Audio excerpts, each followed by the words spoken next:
teman-teman semua, tibalah kita pada sesi utama di acara Undira Goes to School hari ini, yaitu penyampaian oleh ketiga narasumber yang akan kita jadikan 3 sesi juga. Pada sesi pertama akan didahului oleh Ibu Dr. Laila Mona, lalu yang kedua Serda Aprilio Perkasa Manganang, dan yang sesi ketiga yaitu Ibu Islamiah Kamil SEMAK. Lalu setelahnya akan ada sesi tanya jawab secara bersamaan. Baik, langsung saja kami turut mengundang Ibu Cornelia Johanna da Costa MIKOM selaku Kabiro Humas Universitas Dian Nusantara yang bertindak sebagai moderator. Kami persilahkan kepada Ibu Johanna. Siap, Kak Sekar. Terima kasih, Kak Sekar. Selamat pagi, Prof. Terima kasih sudah bergabung di Undira Goes to School. Mohon doanya, Prof, biar berjalan lancar. Amin. Oke, salam sehat untuk kita semua adik-adik. Dan di sini ada kepala sekolah ya. Kepala sekolah ini kepala sekolah Kakak Sekar. Kakak Sekar ini adalah alumni dari SMK Negeri 15 Jakarta. Bapak Prihatin Gendra Priyadi SPD, selamat pagi, salam kenal dan salam sehat, Pak. Selamat datang di Universitas Dian Nusantara walaupun medianya Zoom. Kita memang jauh, Pak, tetapi kita selalu dekat di hati. Setuju, Bapak? Amin. Ya. Setuju sekali, Bu. Iya. Oke, mantap ya, Pak. Ya, banyak kegiatan-kegiatan yang akan kita lakukan berkolaborasi dengan SMK ya, Pak ya. Suatu saat kita tunggu tanggal mainnya saja karena pandemi ini kita berdoa bersama-sama agar pandemi ini cepat berlalu dan kita bisa bertemu kembali. Ya, sekarang sih kita udah bertemu sih. Oke, saya mau sapa dulu adik-adik SMK Negeri 15 Jakarta. Mana suaranya? Di mute ya. Mute, Ibu. Oke, 5.000. Mantap, 5.000 ya, ada 5.000. Wah, nggak muat kali ya Kakak Sekar ya kalau 5.000 ya. Oke, baik. Pertama kali kita akan mengundang Ibu Mona. Ibu Mona ini adalah ibu yang ahlinya dalam bidang komunikasi. Karena request dari SMK Negeri 15 itu meminta seorang pembicara yang memang notabene ahli komunikasi. Nah, Ibu Mona ini adalah seorang public speaking. Wow, sungguh luar biasa. Beliau adalah seorang public speaker yang di mana-mana notabene sudah kemana-mana. Nah, coba kita lihat sekilas saja. Boleh ya Bu Mona? Bu Mona sudah bergabung. Selamat pagi Ibu.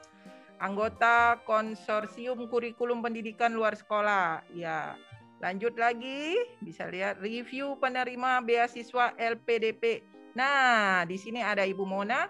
Mungkin suatu saat Ibu Mona juga akan berbagi ilmu ya ke kita ya Bu ya. Siapa tahu kita mendapat beasiswa LPDP. Setuju Bu Mona? Oke, kegiatan akademisnya banyak sekali sebagai dosen tamu. Bisa juga jadi guru tamu ya Bu ya. Guru tamu di SMK Negeri 15 ya. Tergantung kepala sekolah mengundang Ibu atau tidak. Tetapi harus melalui kita dulu. Ya, kan dari kita. Benar gak Kak Sekar? Betul sekali. Pendidikan formal banyak sekali. Sampai akta 3 pendidikan FKIP Program Studi Pendidikan Bahasa Inggris IKIP Bandung tahun 1993. Waduh, 1993 Kakak Sekar di mana? Belum lahir. Kakak Sekar belum lahir. Yang benar belum lahir 93. Waduh, lanjut kalau begitu. Nah, peneliti di Universitas Pertahanan. Waduh, luar biasa. Terus lanjut. Lanjut lagi narasumber dan di lebih dari 2.000 seminar training. Oh my God, bagi dong ilmunya. Nah adik-adik, kalian jangan pernah tidur hari ini karena narasumber ini sungguh luar biasa. Kalau kalian tidur, kalian tidak dapat ilmunya hari ini. Oke lanjut. Narasumber Abnon. Nah 2021 tidak ada Abnon kali ya Kak Sekar ya? Ada Abnon nggak sih? Nanti kita buat di Undira ya Bu. Online ya? Iya kita buat di Undira lah. Undira tuan rumahnya, kami siap membantu. Oke, sertifikasi di Lemhanas. Nah, sedikit saya bercerita. Saya kenal sama Ibu Mona ini sudah lama. Dan lebih kuat lagi kami pernah kenal di Lemhanas waktu kemarin. Bu Mona menjadi narasumber dan pengajar kami. Pada saat itu beliau sungguh luar biasa. Dan hari ini kita mengundang lagi Ibu Mona untuk hadir di Universitas Dian Nusantara. Kayaknya saya kebanyakan ngomong ya. Biarin aja ya Ibu Mona aja yang bicara ya. Kasihan nih waktunya tersita. Oke, tidak berpanjang lebar, silakan Ibu Mona membagikan ilmu-ilmunya ke kami dan ke adik-adik. Waktu 15 menit ya, Bu. Terima kasih, silakan Ibu. Iya. Assalamualaikum warahmatullahi wabarakatuh. Waalaikumsalam. Terima kasih Ibu Johana. Yang saya hormati dan sayangi Bapak Rektor Undira, Prof. Haryadi, kemudian juga Bapak Kepala Sekolah SMK Negeri 15 Jakarta, Bapak Prihatin Gendra Priyadi, kemudian Abang Serda Aprilio Perkasa Mangarang, kemudian Ibu Islamiah Kamil, Bapak Ibu Guru, para mahasiswa Indira, dan para siswa-siswi SMK Negeri 15 Jakarta yang saya cintai. Ibu Yohana, saya dari tadi berjuang agar saya bisa menampilkannya melalui laptop sehingga bisa tampil dengan baik gitu. Saya sudah mempersiapkan termasuk videonya yang seru-seru, semuanya udah saya siapin. Tapi kok ada kendala gitu ya, jadi kita gunakan yang ada saja ya. Baiklah. Ini saya melalui handphone. Oke. Mohon dibantu ya, mohon dibantu di-share di sana. Adik-adik semua, saya bener nih udah nyiapin gimana caranya supaya bisa ngebahas dua hal, yaitu komunikasi efektif dan public speaking. Ibu Diana mohon di-share ya. Baik, saya mau sampaikan anak-anakku tercinta, lulusan SMK itu bisa. Ya, kita sudah tahu kata-kata itu kita gaungkan bersama. Tetapi saya mau bilang, saya sepakat dengan Prof. Haryadi, bisa jadi apa saja, ya. Share. Apakah terdengar? Terdengar, Bu, terdengar. Oke, saya lanjut ya. Oke, terima kasih. Nah, sebentar.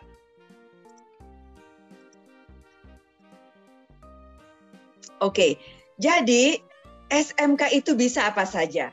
Banyak peluang tersedia begitu ya. Banyak posisi yang tersedia. Jadi pertanyaannya adalah, apakah, jadi kalau ada orang bilang, nggak ada kerjaan, sulit cari kerjaan. Enggak tuh sebenarnya. Pekerjaan itu ada, posisi itu tersedia, tetapi apakah kita fit in? Sampai nggak dengan kebutuhan untuk di posisi tersebut begitu. Itu yang penting untuk kita lakukan. Jadi kita bisa buat pilihan kerja, pilihan berusaha atau bisnis atau kuliah. Nah, biasanya kalau melanjutkan kuliah peluang-peluangnya lebih terbuka. Jadi saya mau mengingatkan adik-adik tercinta, anak-anakku tercinta, rencanakan hidup kalian atau orang lain akan bikin rencana buat kalian. Yang perlu kita lakukan adalah kita perlu punya rencana. Dan kalau visi itu tidak membuat kita berbuat sesuatu untuk mencapai rencana, maka itu seperti melamun namanya. Saya ingin menyampaikan Ibu Yohana, mohon konfirmasi apakah suara saya terdengar? Terdengar Ibu, terdengar sekali. Jelas Ibu. Jelas. Kita lanjut lagi. Siap Bu, lanjut Bu. Saya mau menyampaikan tentang keterampilan komunikasi. Komunikasi itu sesuatu yang diperlukan dalam kehidupan kita. Oke? Ada research, orang-orang yang berhasil dalam hidup, kemampuan teknis berpengaruh 15%, kemampuan komunikasi 85%. Jadi tuh udah keren, bisa ini, bisa itu, tetapi nggak bisa komunikasi, nggak jalan. Kenapa? Karena komunikasi dengan orang lain, karena kita kerjanya itu berhubungan sama manusia begitu. Kalaupun kita berhubungan sama mesin, di mesin itu untuk manusia dan kita perlu menyampaikan itu kepada manusia. Jadi keterampilan komunikasi sangat diperlukan dalam hidup. Lalu keterampilan apa saja yang diperlukan? Keterampilan ada sebuah kelompok organisasi para pendidik yang menyimpulkan ada 4 keterampilan yang dibutuhkan. Orangnya kritis, critical thinking, orangnya kreatif, orangnya mau kolaborasi, dan orangnya berkomunikasi. 4C. Nah, saat ini saya akan membahas satu saja, yaitu komunikasi. Komunikasi diajarkan di perguruan tinggi. Nah, sekarang terkait dengan komunikasi. Komunikasi itu kenapa penting? Karena kita tidak pernah tidak berkomunikasi. Pasti kita berkomunikasi. Kemudian komunikasi itu apa aja? Bu Yohana bisa lanjut lagi. Komunikasi itu apa aja? Komunikasi itu, keterampilan komunikasi ada 4. Mendengar, next. Ini next Bu Yohana. Mendengar, bicara, membaca, menulis. Berikutnya, mendengar, bicara, membaca, menulis.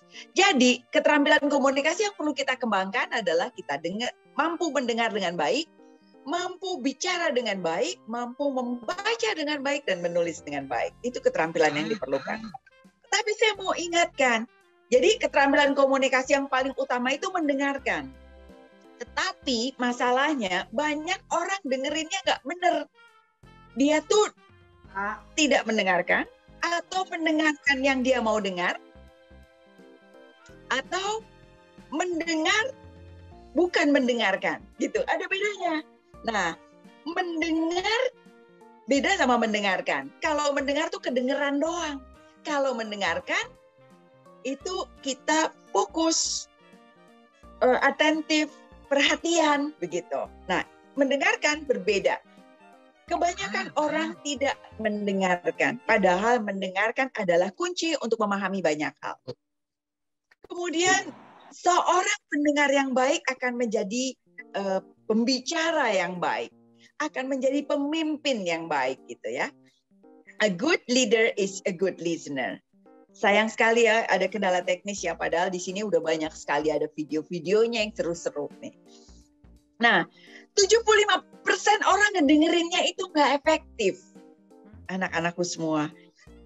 Jadi, kalau kalian ingin berkomunikasi efektif, perhatikan cara mendengarkan dengan baik gitu ya.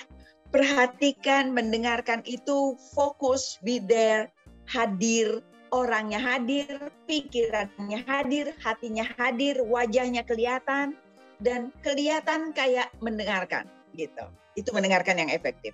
Kedua, keterampilan berkomunikasi, mendengar, bicara, membaca, menulis. Yang kedua adalah bicara. Nah, karena orang bukan pembaca pikiran, maka kita perlu menyampaikan, kita perlu berbicara, begitu. Gimana caranya bicara yang baik? Cara bicara yang baik adalah di dalam berbicara itu ada 2 dimensi. Satu, dimensi isi kontennya, dan kedua, dimensi hubungan. Dimensi isi adalah ketika kita ngomong, yang kita omongin itu sama makna. Di kepala saya jambu air, next, masih berlanjut, next, after this, lanjut lagi PPT-nya. Ya, lanjut lagi, supaya lebih mudah dipahami ya. Lanjut lagi.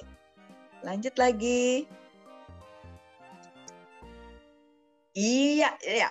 Sebelum ini, ya. Jadi, kalau kita berbicara, ketika kita berkomunikasi sama makna. Sebelum ini ada gambar itu gambar jambu. Di kepala saya jambu air, di kepala kalian jambu air. Itu adalah sama makna. Jadi kalau ngomong, orang tuh ngertinya sama. Apa yang kita sampaikan itu dipahami sama oleh orang lain. Begitu. Itu adalah sama makna. Kemudian kita misalnya begini, sekarang mau menyampaikan tentang waktu misalnya begitu, tetapi orang lain nggak paham, atau tolong ambilkan sesuatu, orang lain nggak paham, berarti itu belum sama makna. Jadi ketika kita berkomunikasi penting sekali untuk sama makna. Kemudian keterampilan lain yang perlu kita kembangkan adalah membaca dan menulis. Anak-anakku sekalian, membaca dan menulis sangat-sangat penting. Kalau ingin berhasil di dalam kehidupan profesional maupun kehidupan personal, dalam kehidupan sehari-hari maupun dalam pekerjaan, kita perlu mengembangkan keterampilan komunikasi selain dari keterampilan teknis lainnya, gitu ya. Nah, kemudian yang kedua adalah public speaking. Apa itu public speaking? Public speaking adalah bicara di depan publik. Komunikasi juga, komunikasi yang berhubungan sama bicara, tetapi ruang lingkupnya lebih luas. Orang yang kita ajak berkomunikasi lebih banyak begitu, ya. Nah, kenapa public speaking itu penting? Karena kalau Anda tidak mengatakannya, bagaimana Anda menjual ide-idenya? Kalau nggak ngomong, gimana orang ngerti apa yang kita pikirkan begitu? Saya ingin sampaikan kunci public speaking sederhana sekali, yaitu mau. 3 kata. 3 huruf, M-A-U, mau. Siapa saja bisa belajar, bisa menguasai public speaking asal mau melalui proses. Saya ingin bercerita tentang bagaimana pemain sepak bola yang sangat terkenal, yaitu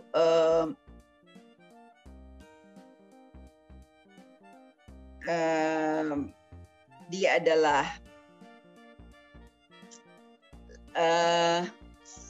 Messi, ya, Lionel Messi. Messi itu, ini sebenarnya saya punya videonya yang bagus sekali. Messi itu, dia ketika dia waktu masih kecil, umur 11 tahun kira-kira, dia punya masalah kesehatan. Badannya itu sakit-sakitan, kemudian fisiknya nggak bagus, akhirnya dia banyak sakit, sehingga dia nggak bisa tinggi seperti para pemain sepak bola lainnya, gitu ya. Apa yang dia lakukan? Jadi dia tidak berdiam diri. Yang dia lakukan adalah dia bekerja keras, dia latihan lebih lama, latihan lebih efektif, latihan lebih smart, gitu ya, dari para pemain sepak bola lainnya, sehingga dia mampu melampaui tantangan yang ada, sampai akhirnya dia jadi juara yang luar biasa. Nah, jadi kata dia, impossible is nothing, ya. Itu nggak akan ada impossible itu kalau kita mau, begitu. Saya setuju seperti yang disampaikan oleh Bapak Rektor tadi, bahwa kendala-kendala tersebut tidak sepantasnya untuk kita jadikan masalah. Saya punya beberapa contoh lainnya, yaitu bagaimana anak-anak yang belajar bicara itu karena dia mau mengupayakannya dengan berlatih. Nah, sekarang mari kita lihat kenapa kita belajar public speaking. Manfaatnya banyak sekali. Manfaatnya kita bisa mengembangkan keterampilan berpikir kritis. Kenapa kritis? Karena ketika kita public speaking, kita harus mikir nih apa yang diomongin. Jadi caranya adalah kita siapkan apa yang mau kita sampaikan. Di dalam komunikasi nanti kalau kuliah ada rumusnya. Rumusnya itu secara sederhana sebelum kita mau menyampaikan kita pikirkan 5W1H. Kalian pasti pernah dengar tentang itu, 5W1H. 5W1H itu who, kemudian what, kita renungkan semuanya itu ya. Siapa yang menyampaikan, siapa yang bicara, apa tujuannya, mengapa, bagaimana, dan lain sebagainya, itu kita pikirkan dengan baik. Jadi kita udah tahu nih mau ngomong apa.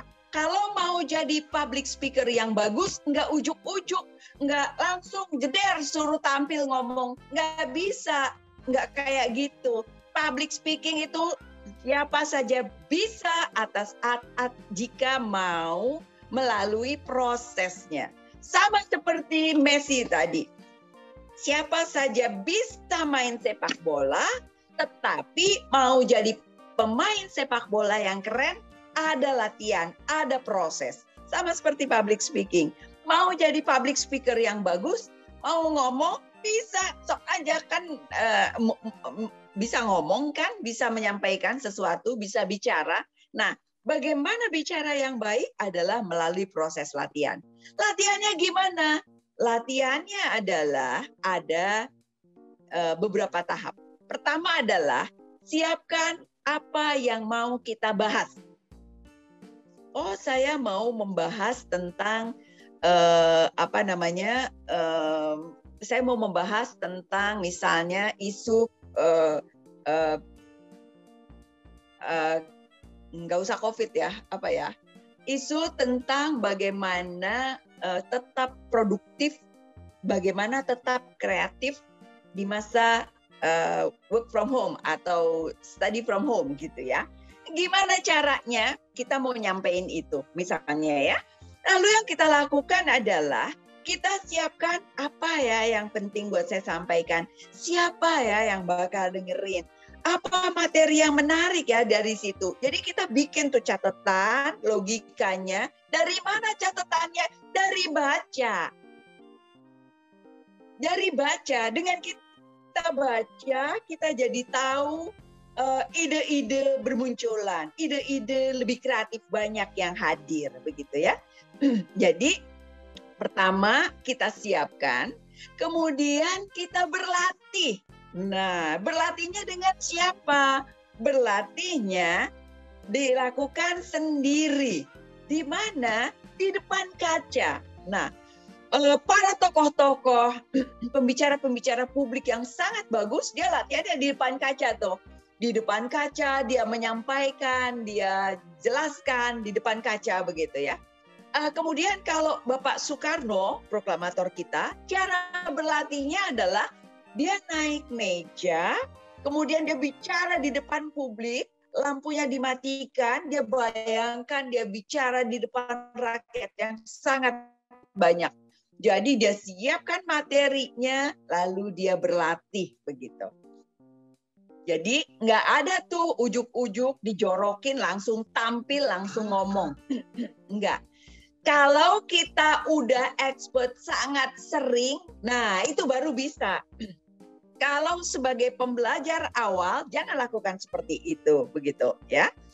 Jadi pertama siapkan dulu 5W1H, siapa, apa, yang. Jadi kita harus pikirkan, oh untuk pendengar SMK berarti saya harus ngomong apa. Untuk pendengar anak-anak SD, saya harus ngomongnya kayak gimana. Untuk pendengar orang dewasa, saya harus ngomongnya kayak gimana gitu. Jadi kita pikirkan ide apa yang menarik buat dia ya. Karena dia hanya tertarik jika itu bermanfaat untuk dirinya. Jadi kita harus bayangkan apa informasi yang saya sampaikan yang bermanfaat untuk dia. Gimana caranya? Banyak membaca. Setelah membaca kita berlatih. Berlatih itu bisa kita lakukan pertama dengan training atau dengan kuliah gitu ya. Di kampus ada materi public speaking. Kalian bisa belajar seperti ini. Kalian juga bisa belajar sendiri gitu ya. Jadi ada dua yang bisa kita lakukan. Tetapi kalau mau lebih efektif, kita belajar. Ibu Mona izin. Ya. Waktu kita 5 menit lagi ya Bu ya. Waduh, Ibu sharingnya luar biasa. Saya juga terpanas Ibu. Pengen, tapi kita dibatasi waktu Bu. Makanya Ibu harus ngajar di Undira ya Bu. Iya. Ini saya sebenarnya nyesel banget, inginnya pakai video udah disiapin nih. Aduh, bagus banget video-videonya. Kita ulang kembali Ibu. Kita ulang kembali. Ya, khusus untuk Ibu Mona ada siaran ulangan. Percaya deh. Iya. Oke, saya lanjut ya. Jadi itu tadi persiapan yang bisa kita lakukan. Anak-anakku sekalian, ada lagi yang perlu kita pikirkan. Yang pertama adalah kita perlu pikirkan materinya, kita perlu pikirkan cara menyampaikannya. Gimana cara penyampaian yang bagus? Adalah kita berlatih tadi. Kemudian kita tampil dengan sebaik mungkin, gitu. Saya kasih contoh ya. Tadi ada slide, Ibu Yohana, mohon slide yang Pak Karno tolong ditampilkan. Oke, ini ya Bu. Iya. Yang di atas ya. ada kata-kata beri aku gitu ya. Saya coba sampaikan seperti ini. Saudara-saudara sekalian, beri aku 1000 orang tua, niscaya akan kucabut Semeru dari akar. Beri aku 10 pemuda, niscaya akan kuguncangkan dunia. Nah, jadi kata-kata itu kita bisa siapkan, lalu kita berlatih menyampaikannya. Bayangkan dengan cara penyampaian yang berbeda. Beri aku 1000 orang tua, niscaya akan kucabut Semeru dari akarnya. Bedakan dengan beri aku 1000 orang tua, maka akan kucabut Semeru dari akarnya. Beri aku 10 pemuda, niscaya akan kuguncangkan dunia. Beri aku 10 pemuda, niscaya akan kuguncangkan dunia. Itu beda. Jadi anak-anakku sekalian, kontennya siapkan, cara menyampaikannya siapkan dengan sebaik mungkin. Itu yang bisa kita lakukan. Ada beberapa tambahan kecil, sebenarnya ada contoh-contoh yang saya sudah sampaikan yang ada di dalam video. Nah, saya mau tambahkan sedikit saja Bu Yohana ya. Cara mengatasi gugup. Cara mengatasi gugup. Pertama, gugup itu wajar ya. Orang gugup itu wajar. Kemudian caranya adalah kita perlu berlatih untuk bicara. Jadi karena gugup itu karena nggak biasa. Dengan kita membiasakan diri, kita akan lebih nyaman. Jadi latihan, tingkatkan pengalamannya. Sekali tampil, jangan pernah tampil tanpa ada persiapan yang cukup. Nanti kita udah mulai pikir, kayaknya saya nggak jurusan ini deh. Kayaknya saya nggak bakalan bisa deh. Saya mau bilang, siapa saja bisa, pasti bisa asal mau. Jadi persiapan. Berpikir positif karena sudah melakukan persiapan dengan berlatih dengan sebaik mungkin. Dan lakukan, nggak apa-apa. Dari situ dievaluasi, ini yang bagusnya, ini yang kurang bagusnya, saya harus seperti apa dan lain sebagainya. Nggak apa-apa, ya. Saya ingin akhiri dengan beberapa pernyataan. Anak-anakku tercinta, SMK bisa apa saja, bisa apa saja. Saya sangat yakin kita ini bisa menjadi apa saja yang kita inginkan. Yang penting effective action, tindakan-tindakannya efektif dan mau mengupayakannya. Orang yang kebiasaannya tidak penting biasanya bukan orang penting. Dan saya ingin ingatkan, pendidikan adalah tangga tercepat untuk perbaikan kehidupan. Semenjak lulus SMA, saya juga ketika kuliah saya sambil bekerja. Langsung bekerja dan sambil kuliah, dan itu bisa. Anak-anakku sekalian, untuk perbaikan kalian sendiri, lakukan, tingkatkan terus, kembangkan diri terus. Make things happen. Pastikan itu terjadi. Pastikan punya cita-cita dan pastikan untuk meraihnya. Demikian, terima kasih. Mohon maaf jika pada penyampaian ini kurang berkenan. Dan saya sebenarnya sangat yakin, insya Allah gitu ya, jika tidak ada kendala teknis, insya Allah lebih baik. Terima kasih, sukses selalu anak-anakku. Ibu Yohana, saya kembalikan kepada Ibu Yohana. Assalamualaikum warahmatullahi wabarakatuh.